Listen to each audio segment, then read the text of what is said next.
প্রবাসীরা যখন বিদেশে থাকেন তখন তারা বাংলাদেশের প্রতিনিধিত্ব করেন। প্রত্যেকেই বাংলাদেশের এক একটি পতাকা হয়ে কাজ করেন। প্রবাসীরা দেশের অর্থনীতিতে ইতিবাচক ভূমিকার পাশাপাশি আর্থসামাজিক উন্নয়ন ও কার্যক্রমে অগ্রণী ভূমিকা পালন করে যাচ্ছেন। তাদের যথাযথ মূল্যায়ন, প্রবাসী কর্মী ও তাদের পরিবারের কল্যাণমূলক সুরক্ষা নিশ্চিত করা আবশ্যক।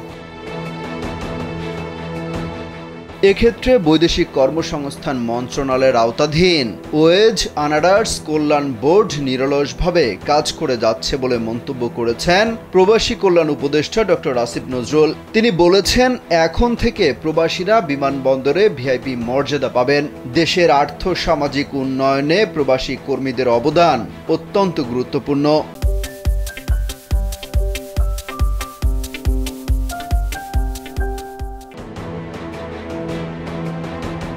শনিবার প্রবাসী কল্যাণ মন্ত্রণালয়ের বিজয় ৭১ মিলনায়তনে আয়োজিত এক অনুষ্ঠানে এই কথা বলেন তিনি। ১ জানুয়ারি ২০২০ সাল থেকে বৈধভাবে গমনকৃত সব বাংলাদেশি কর্মীর মালয়েশিয়া গমনের পর FWCS এর আওতায় আনার সিদ্ধান্ত নেওয়া হয়।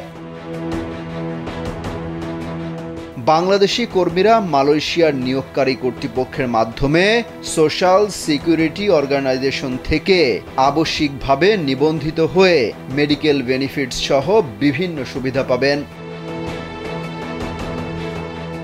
অমিত হাসান রবিন, কালবেলা।